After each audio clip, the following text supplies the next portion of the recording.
Hello, everyone, and welcome to the BuzzStream podcast. My name is Nero, and today I'm delighted to be joined with Amelia Selby, the head of PR with SEO Travel. How you doing, Amelia? Good, thank you. You? Good, doing pretty good. I'm not sure when this is actually going to come out, but it's hot and humid here the summer, in July, for me at least, on the east coast of New York. So remind me where you are based in Yorkshire?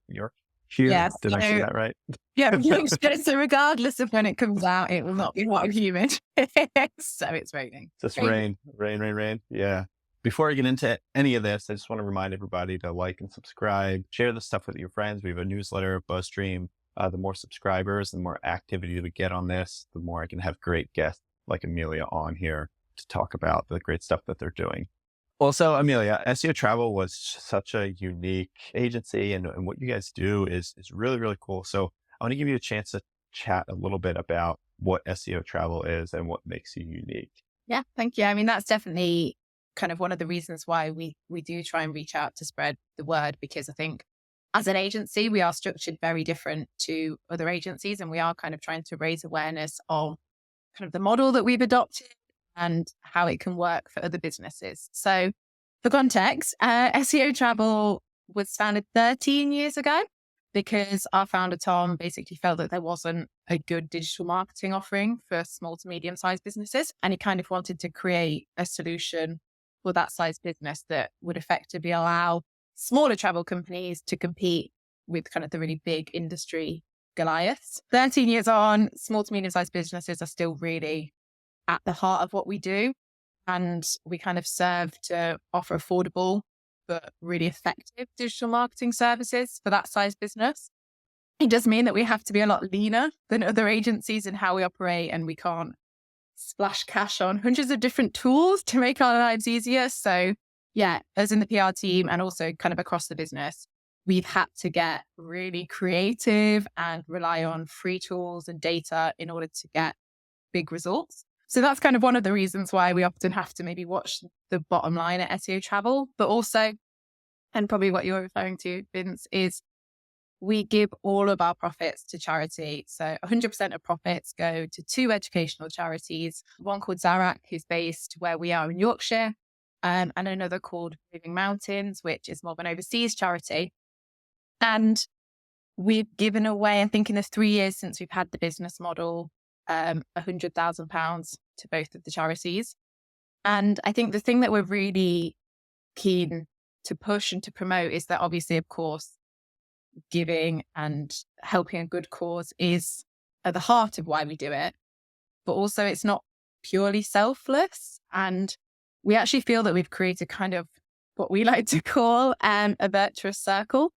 So we felt that since doing this 100% profit giving model, which is what we call it, we've been able to attract really good talent within the industry. A lot of the time when we're hiring for a job, we already have a pool of people who have sent their CV because they've seen what we're doing and they love what we're doing. And bringing on, the best talent has enabled us to work with more clients, to do better work for clients. And we've found that clients also want to work with us because of our values. And then kind of those two together have then enabled us to give more money to charity. We've been able to grow the business. So yeah, we kind of really believe that the approach that we've taken has so many advantages and it is such a viable option for businesses. So I definitely think the world would be a lot better place if kind of more people adopted it. Yeah, I mean, and it's so cool.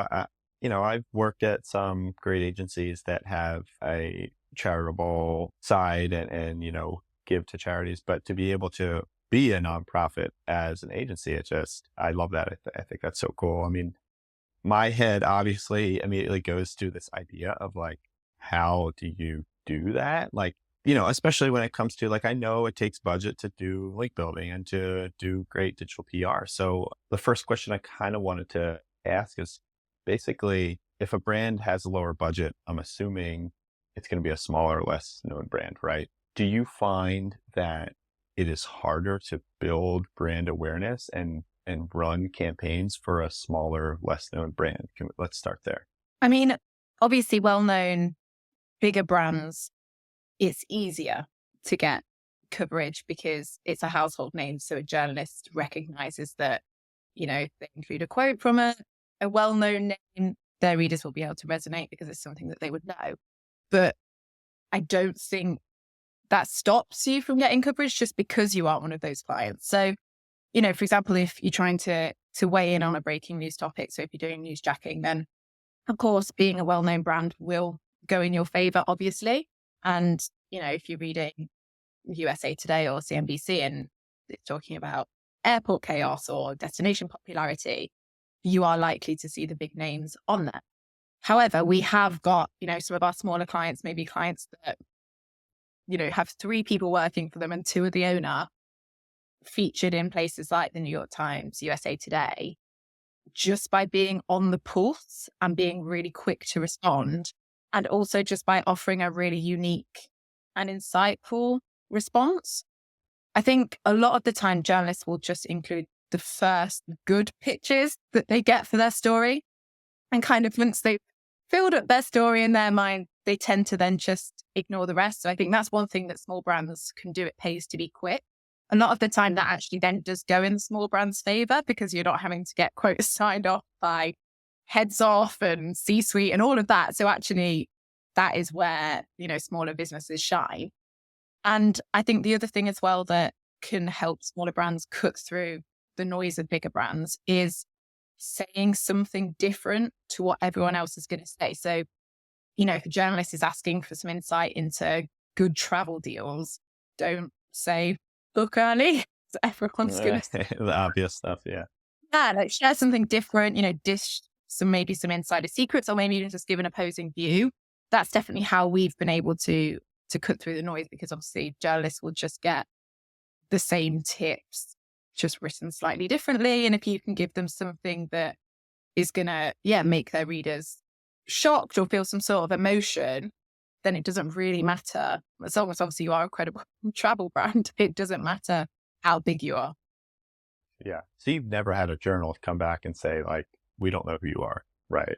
No, never. Yeah, I feel like that's maybe the fear oftentimes for brands and agencies working with someone. Is like, are you well known enough to be able to speak as an authority? But yeah, to your point, if you can bring something new, bring something authentically new, I should say, it sounds like it worked.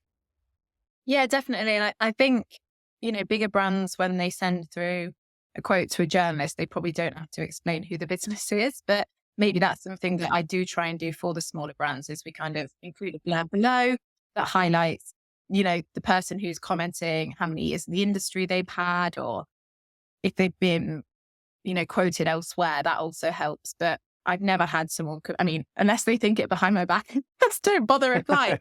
I've never had someone say, no, too small, don't know who you are. Yeah. So you also mentioned, I really like this idea of saying something new and something that will stand out, right? So like, can you talk us through, let's use that airport as an example, that, like booking early, obviously, like that's the most obvious tip, but like, how do you say something that isn't going to seem like it's off the wall, but it's still going to stick out enough that this quote is, that's a very interesting tip and kind of strategy for this, but it can be tricky, it sounds like. Yeah, I think one of the things that we always try to do is when we're putting together a quote is we always try and include a couple of things. So one thing is we make sure that what we're saying will spark some sort of emotion, because a lot of the times that's what journalists want people to do when they're reading their articles. So we'll always try and make sure that whatever we're pitching will spark some emotion, whether it's shock or fear or excitement or happiness.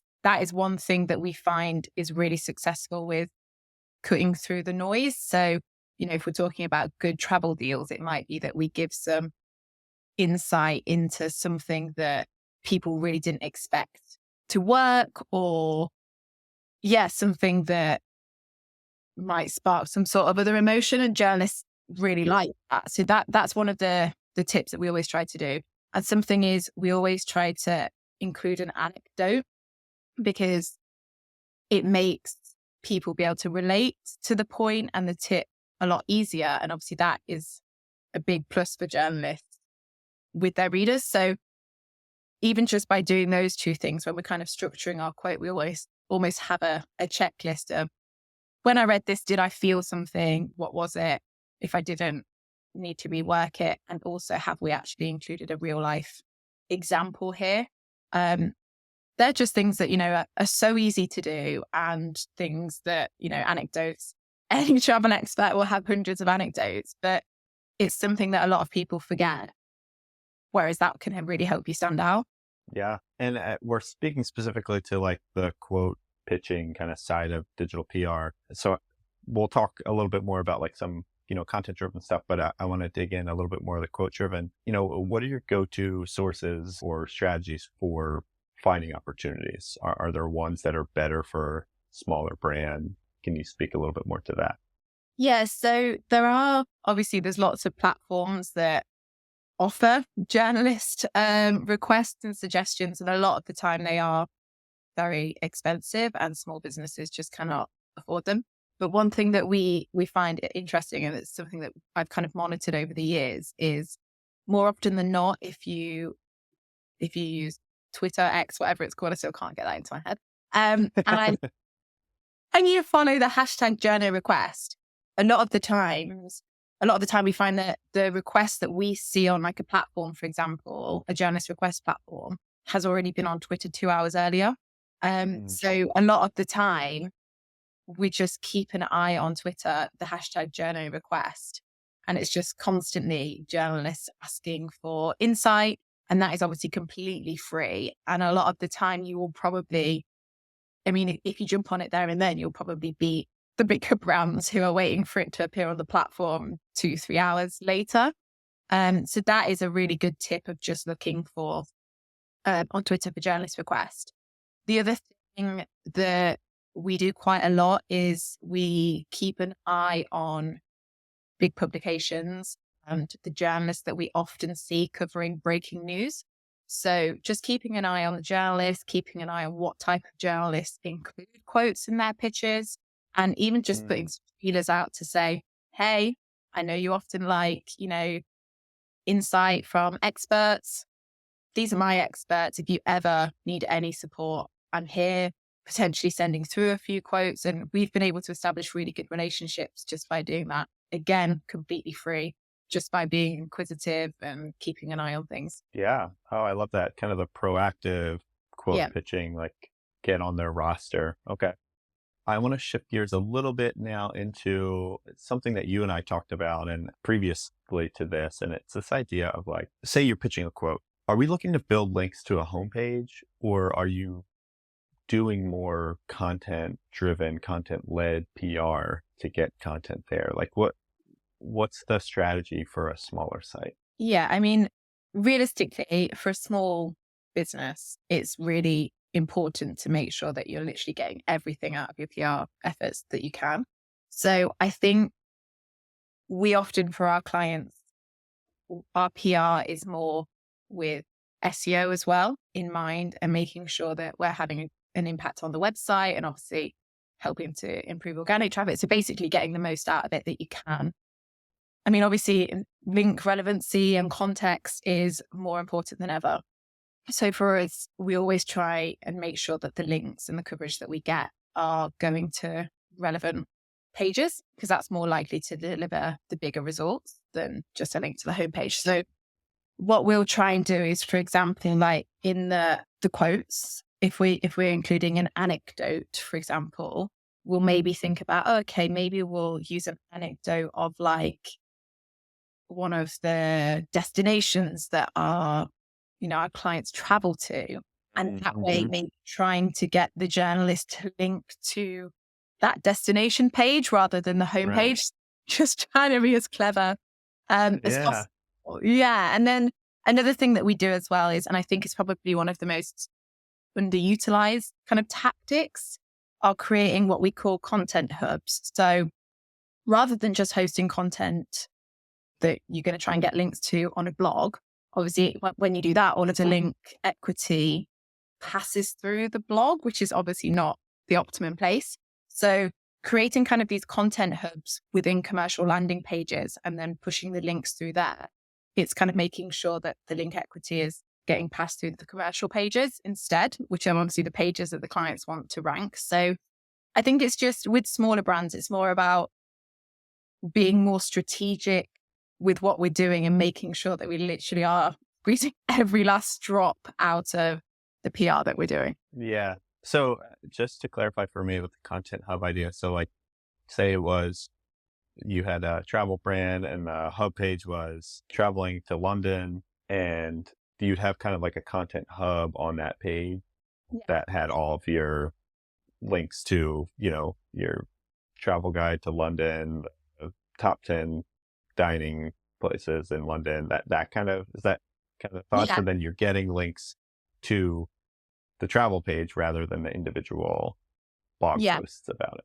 Got it. Exactly that. So, for example, if you had done, say, we had a client that was doing that had a piece of content on the best destinations for adventure travel, rather than it sitting under www.clientname.com/blog, adventure travel destinations, we would embed it into their adventure travel landing page where they have the itineraries. So it'd be www.clientname.com, adventure travel/adventure travel destinations, and kind of hosting it under there.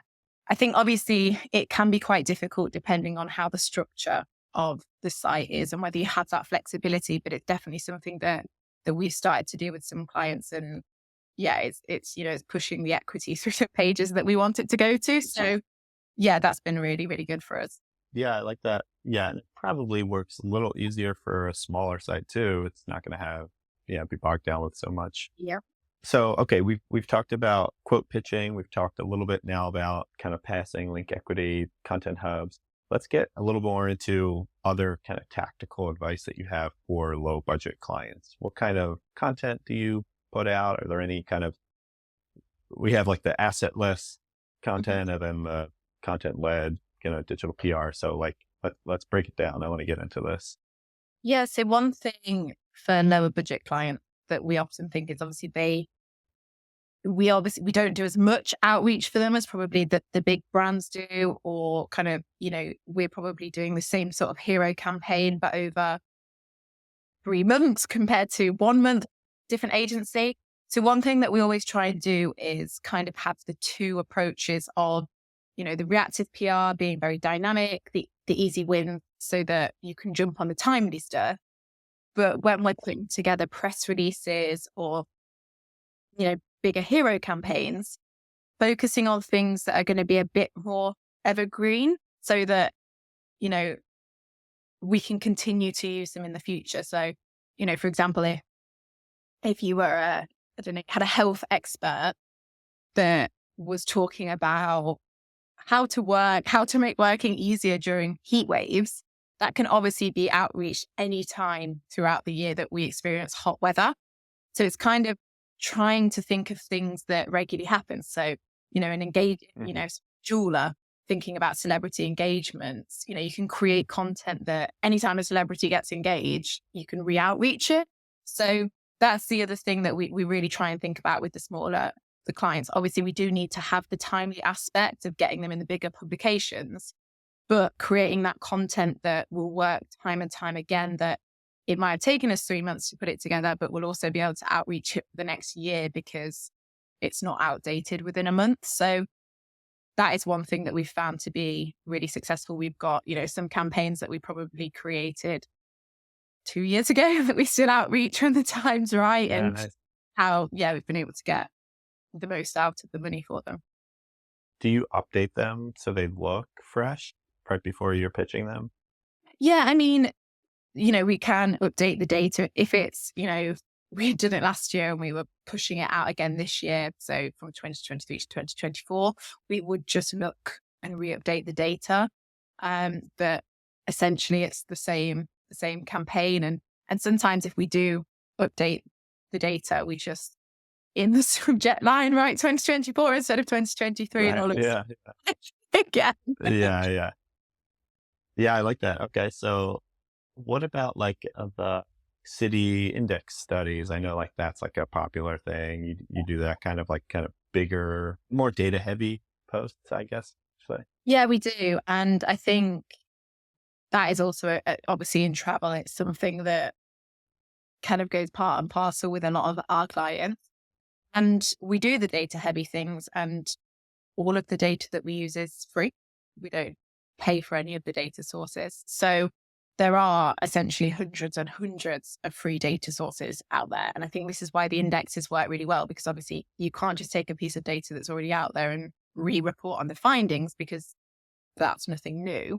But what you can do is obviously bring together all of the strands to create a different narrative. So, for example, obviously, like I'm trying to think, the average Wi-Fi speed ranking in every country of the world is publicly available. So just commenting on that wouldn't be news, but combining it with data on the availability of visas in that country, the average cost of living, that all of a sudden gives you an index that talks about the best country for digital nomads.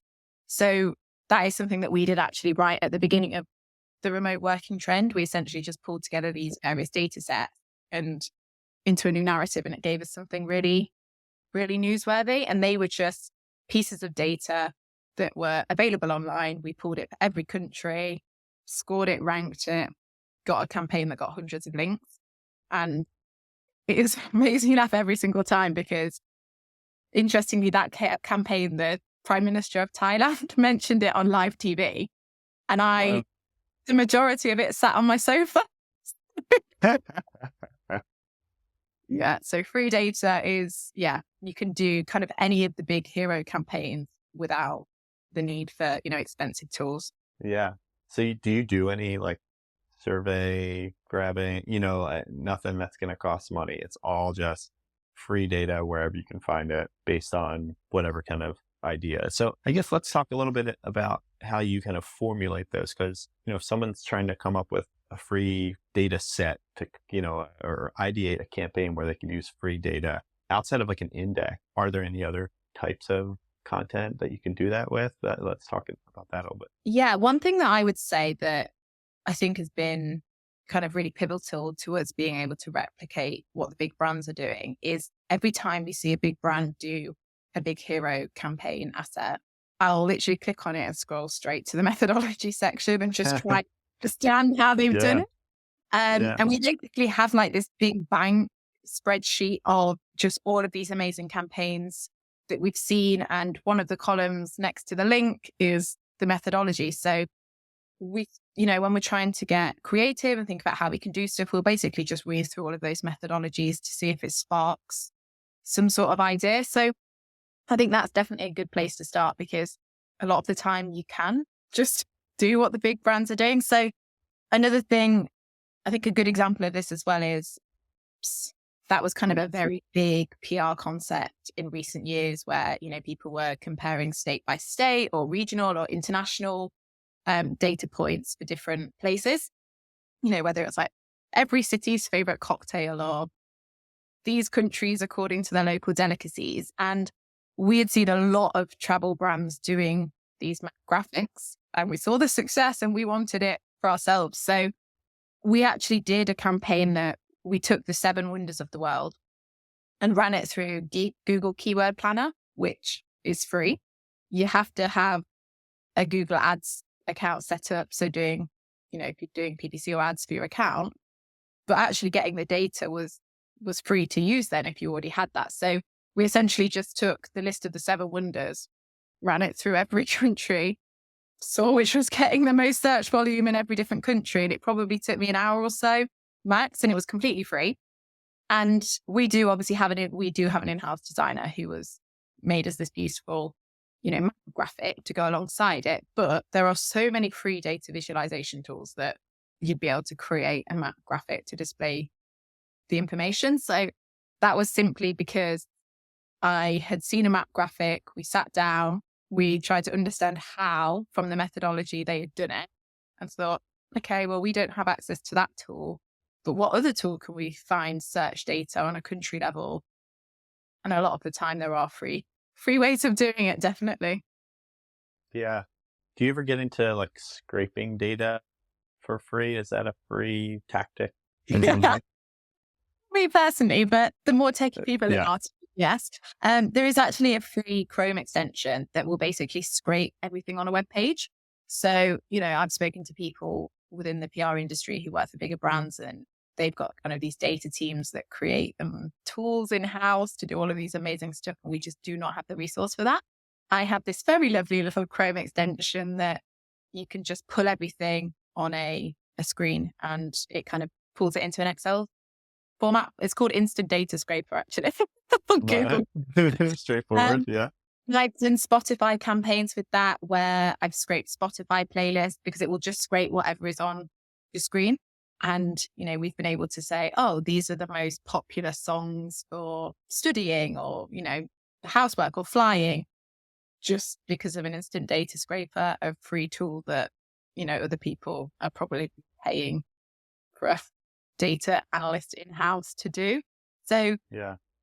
there's definitely a work around everything.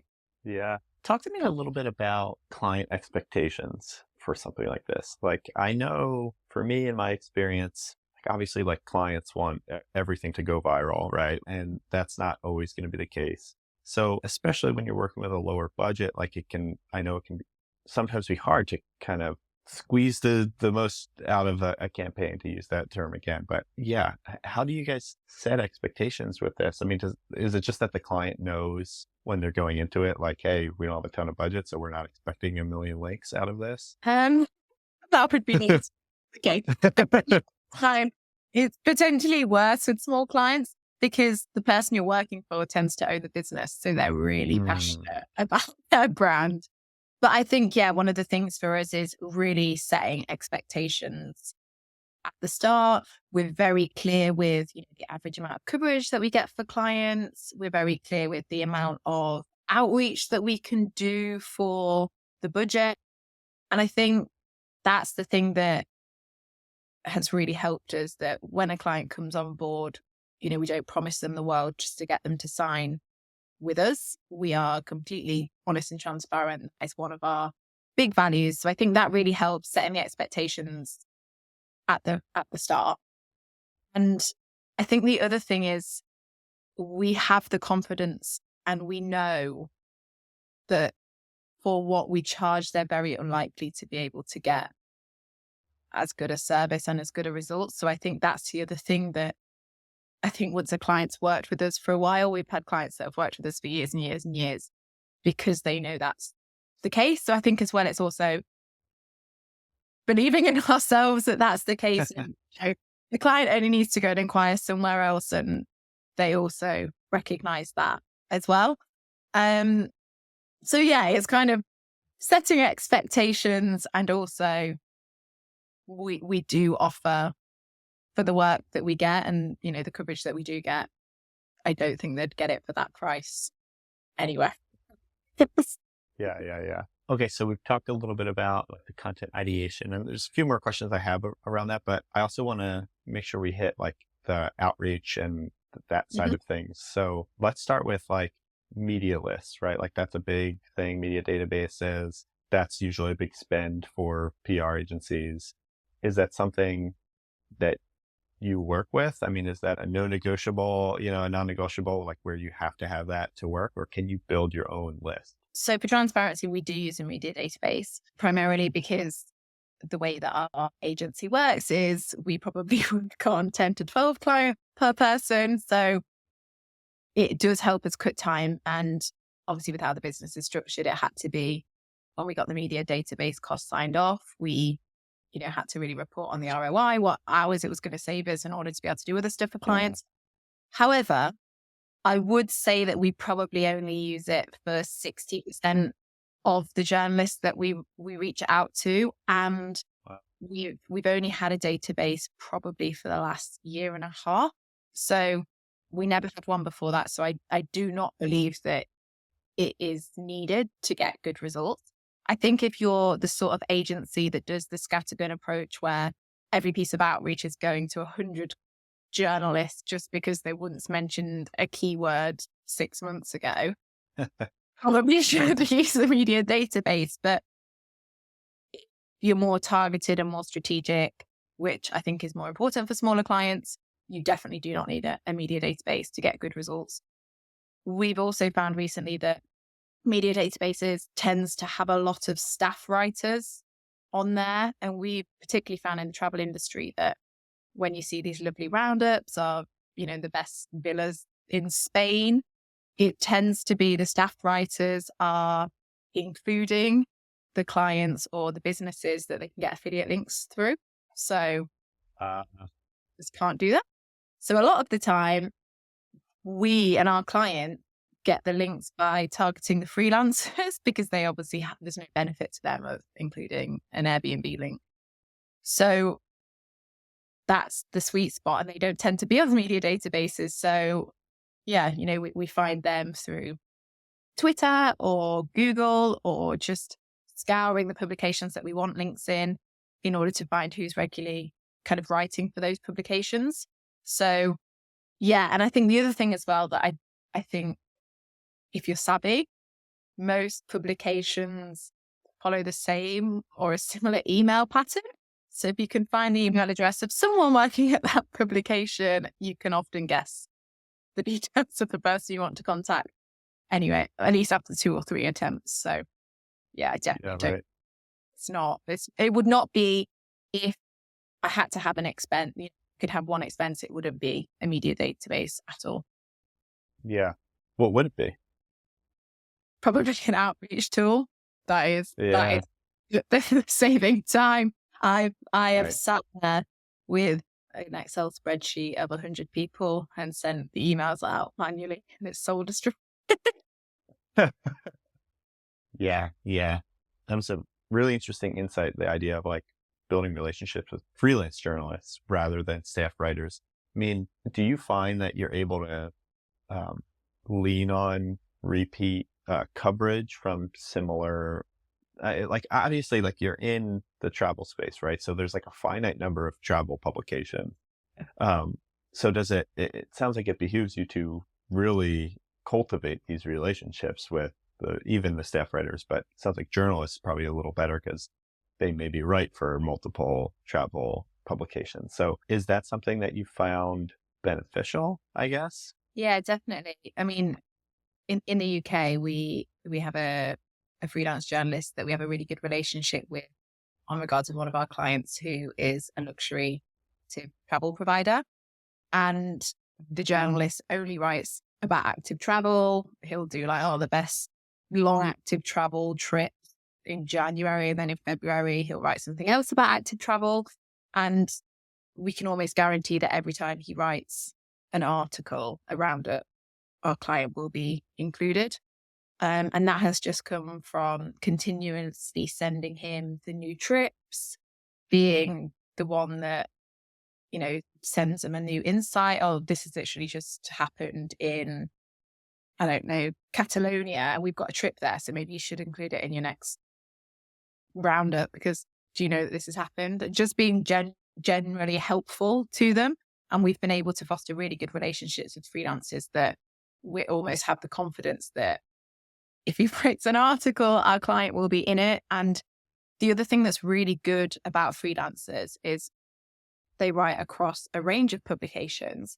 It means that for the SEO side of things, you're more likely to get a new referring domain rather than just getting links and coverage on the same publication. So again, that's what the freelancers have that the staff writers don't, that again, you're just squeezing more and more from your PR effort. Yeah, I love that. And I forget if you told me, is SEO Travel just in the UK, like only serves UK clients? Or are you pitching internationally, pitching in the US, pitching in other countries? Yeah, so Yeah. we are international. So I would say probably we are 50-50 split US, UK now. Okay. Is it a different beast pitching to the US versus UK and other countries? That's just kind of at least my experience is that it's, the relationship building is maybe a little tougher here in the US. And maybe it's just because there's so many. I'm curious if you found that, and then also what it's like internationally as well. I think PR, digital PR in the UK is oversaturated.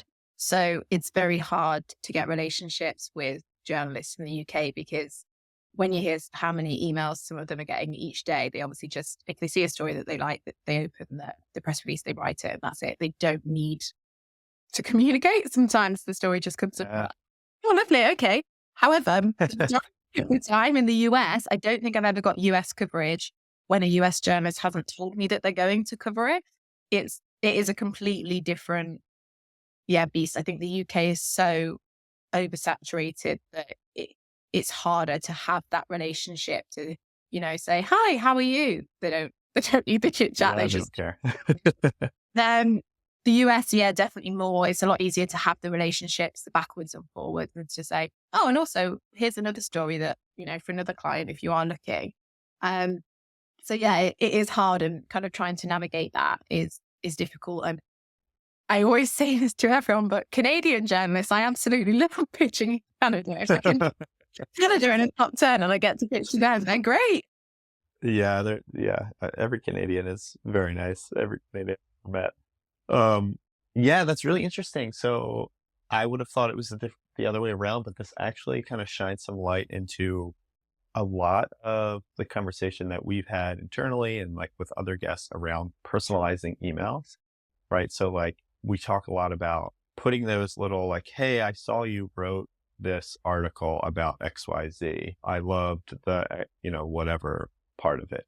Like there's that level of personalization. There's a level where it's just like, hey, since you write in XYZ beat, I thought you'd be interested in this. And then there's like the third level, which is kind of what you're saying sounds like is more appropriate for UK journalists, which is just like, here's my pitch, like, we don't have to do this song and dance. Yeah. Well, I would say though, is it's interesting because I think the thing for UK journalists, that the personalization element that is really important for UK journalists is, I would probably, if I was going to send, a pitch to UK journalists, I probably would make my email body the same. I think, I'd make it concise, punchy. That's what the journalists want. But what I would personalize in the UK is the subject line. And what I would try to do is mirror exactly how they write their subject lines. So, I would look at that journalist. Do they capitalize the start of every word? Do they have like a punchy little phrase at the start and then the kind of the headline?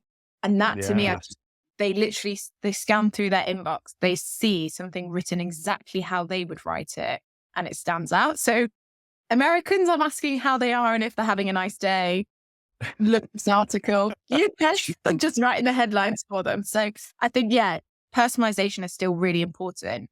It just depends on the market for what type of personalization. Yeah. Are you finding the personalization too in the US? Do you still do that like headline subject line matching? Does that work? Yeah, I think it definitely does. And I think it obviously depends what type of outreach it is. If we've got say we've got a campaign that looks at, we're comparing US states for something, if it's going to a generic journalist at USA Today, more of a national journalist, will have a very generic headline. But I definitely think, you're then contacting a journalist in Houston to write that. And so, still, I think there is the subject line personalization across the board. Right. Yeah, that makes sense. Okay, so we talked a little bit about some of the free tools, free data, got your scraper tool. What are some other free tools that you can recommend that people use that are kind of in your daily toolkit? Oh, Keyword Planner, that was another one you said. One thing that we find really good for ideation is there's a tool called Answer the Public, and you can essentially type in a keyword and it will show you what questions or phrases are coming up and people are searching for around that subject. We find that really, really useful for trying to come up with ideas. You can literally just throw in the most generic of your client's key phrases, and then some of them get really weird and really niche, and you kind of just have to overlook that. But some of the weird and niche ones can spark a great idea. So that tool isn't free, but you are allowed 3 free searches a day. So give yourself a week to plan. But I'm trying to think of other things that are really good. Hunter.io is somewhere where you can verify email addresses. So, if you've been trying really hard to find the email format of a journalist and you just can't quite get it right and you keep getting bounce backs, you can use that. I think, again, I'm not exactly sure how the structure is, but you're allowed a certain amount of free I think searches. it's like 25 free credits or something. Yeah. Yeah. So that can be, a really good thing to look at. And I think the other thing that a lot of people don't realize as well is that a lot of social media platforms have their own free data. So, Pinterest have a Pinterest trends section, which shows, some of the things that people are searching on there the most, the things that have spiked in popularity. And Pinterest, that sort of thing's particularly good for like interior decor or wedding industry, and for us, honeymoon industry. So for example, we had some really good success when we were just scrolling through Pinterest data, the Pinterest trends section. Uh, there was a rise in micro wedding searches. So we have like a large house rental provider. And we basically just pulled this data and then outreach some small manor houses in the UK, sent it to journalists, and we got a link. So TikTok also has free data in their creative center. And I feel like right now, if you mention TikTok in a pitch, it's normally picked up because it's the hot social media Hot thing. Yeah. Yeah. So there is loads of stuff that I think people just don't realize. And one tip that I would say is a lot of PR agencies have blogs that literally are like 200 free data sources or 200 free tools. So yeah, quick Google and bookmark that. I still reflect on it all the time. I'm working on one right now, actually, on the BuzzStream blog. So there you go. There you go.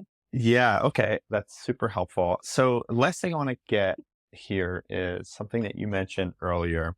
And I think it's really important because there's a lot of free data sources, like you said, and you talked about kind of creating a narrative out of free data. And that was something that really stood out to me because I think that's very powerful. And I'm a big believer of data-driven digital PR is kind of, to me at least, going to be the future of digital PR. So when you get a data source, talk us through kind of the ideation and kind of the storytelling that takes place, or the conversation that takes place around kind of extracting that story, because it's really interesting to me.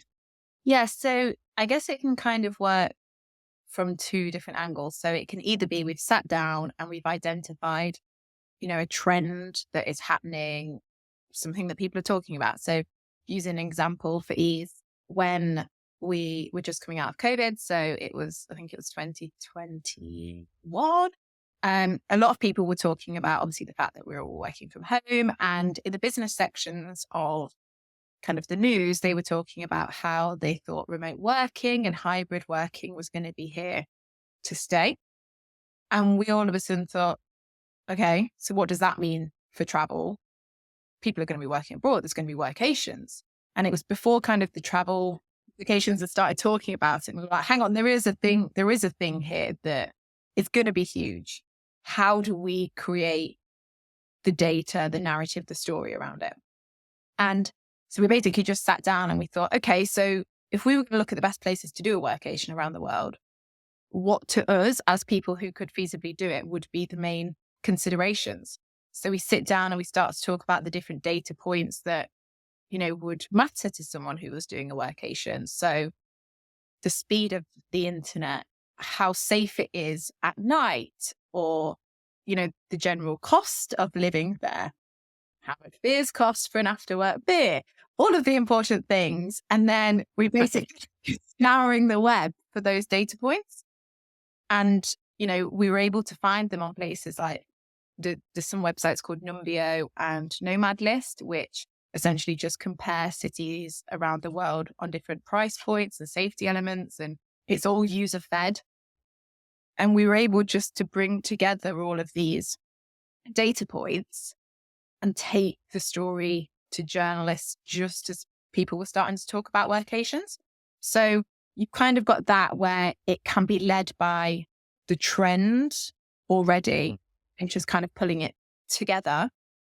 Or it can be when every time I see a campaign or any kind of PR story, I save it. We have this amazing catalog of stuff, and understanding how they've done it, it can kind of come from that as well, kind of having like an idea of, okay, and reconstructing.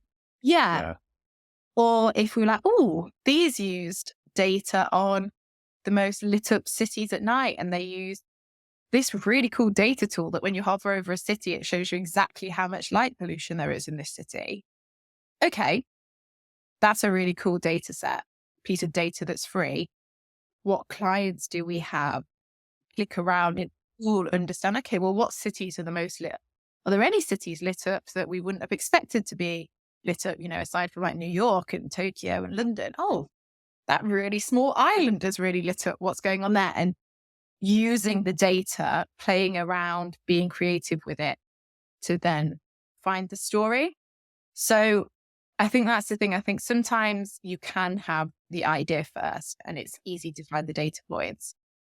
But a lot of the time it's having the data points to then find the story from it. So what we always try and do is we've kind of got another spreadsheet that anytime anyone in the team finds a data point, a free piece of data that, yeah, we don't need it right now, but we just log it there. So, we can just go back. So we've got kind of this long list of wine consumption per country, or how stressed countries are, and all of these different things that then when we've kind of got the idea, we can go through and be like, that works.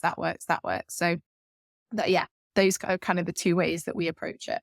Yeah, I love that. That's both very, very helpful, actionable tips there.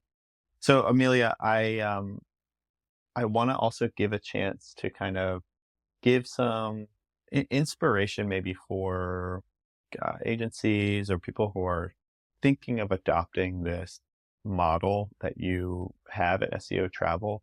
What would you say is kind of the most important piece of this if people want to actually think about maybe turning their model into like the nonprofit model, or maybe just going after the smaller brands, or maybe both? What would you say are some of kind of the mindset shifts that have to be done, or maybe some of the technical hurdles that you've seen, at least over the years time there? I think a lot of the mindset, that's what it has to be, the shift in mindset that, just because we give 100% profit to charity, it doesn't mean that we're not having a Christmas party. It doesn't mean that, staff aren't getting salary increases when it's deserved. And I think that's the thing. I think people think it has to be, oh, that's way to that end of the scale for me, that giving it all to charity, that's going to be miserable work. Because you're not going to be able to. I think it's the shift in mindset. I think it's got to be important to you, because I think that's a lot of the time, corporate social responsibility and giving, if it's just a tick box exercise to you and that's, it's not at your core, there probably is no point in doing it, to be completely honest. And I think that's the thing. I think we've built, Tom and Claire, the founders, who it matters to them, it's their core values. And we've kind of built a team of people who it matters to them as well. So it's the mindset shift of, it doesn't mean you have to forego all of the other nice stuff. It doesn't mean that it has to be a rubbish agency to work at that's really cool.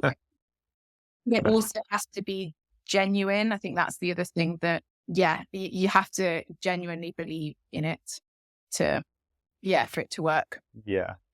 I see your dog's trying to get in there. The picture here. I love that. Oh, yeah. Special guest. Yeah. Yeah, I really love that, Amelia. And hopefully, people out there will take some inspiration from this, and, you can build a really successful agency with really happy people, happy clients, happy workers, and still be able to give back. I love that as a message. And what comes out of it seems like some really smart strategies and ways to think about this stuff that can be applied to any business, because it forces you to think more strategic. And I just love it. I'm hoping that a lot of people really heed this call. All right, Amelia, people can find you on LinkedIn. People can find SEO Travel. It's just seotravel.co.uk. Check Amelia out on LinkedIn, and reminder to like and subscribe. And Amelia, thanks so much for being here. This is really great and inspiring talk. Thank you so much. All right. Take care. Thanks for listening, everybody.